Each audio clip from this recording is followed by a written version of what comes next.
ساری چیزیں موجود ہیں، یہ آسمان بھی تیرے لیے موجود ہے، یہ زمین بھی تیرے لیے موجود ہے، یہ لکڑیاں، یہ درخت، یہ در و دیوار سب تیرے لیے موجود ہیں۔ اے انسان، جب تیرے پاس جو میری امانت ہے روح، وہ میں نے لے لی، اب میں کہتا ہوں کل شیء ہالک، جب تو نہ رہا تو کچھ بھی نہیں رہے گا۔ آسمان پہ اللہ کو کیا ضرورت، زمین کی پھر اللہ کو کیا ضرورت؟ اللہ کو تو چاہیے کہ اللہ یاد آ جائے، اللہ کو تو یہ چاہیے کہ اللہ یاد ہو بندے کو، اور جب بندہ ہی نہ رہا تو پھر کچھ بھی میرے رب نے چھوڑنا نہیں ہے۔ اور زمین کی بقا تب ہے کہ اللہ کا بندہ اللہ اللہ کر رہا ہے، اس آسمان کی بلندی تب ہے کہ اللہ کا بندہ اللہ اللہ کر رہا ہے۔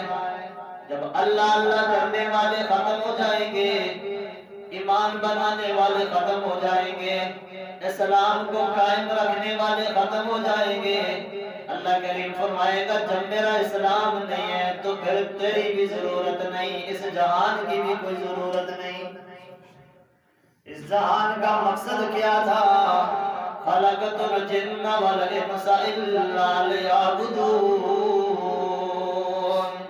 میرے جن ہوں یا میرے انسان ہوں، دونوں کو میں نے شعور دیا ہے، عقل دیا ہے، سمجھنے کے لیے دماغ دی، مسئلہ سننے کے لیے کان دیے، مسئلہ دیکھ کے پڑھنے کے لیے آنکھیں دی۔ یہ دونوں میری عبادت جب تک کریں گے، میں جہان کو بڑھاتا رہوں گا، دنیا بڑھتی جائے گی۔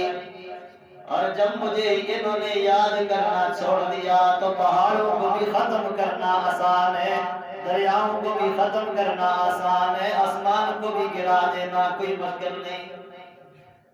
جب تک یہ میرا بندہ مجھے یاد کر رہا ہے، عبادت میں مجھے یاد کر رہا ہے، چڑیوں کو خدمت میں لگا کے اس کو خوش رکھوں گا، چاند کی چاندنی اس کے لیے زیادہ کر کے اس کو خوش رکھوں گا، سورج کی دھوپ روزانہ صبح نکال دوں گا، اس کو خوش رکھوں گا۔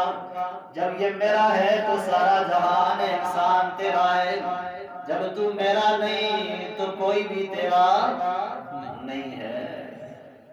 کتنی بڑی محبت کرتا ہے اللہ نے بتا دیا، اوپر عزت اگر میری ہے تو نیچے اے انسان تو میرا بات عزت تیری ہے۔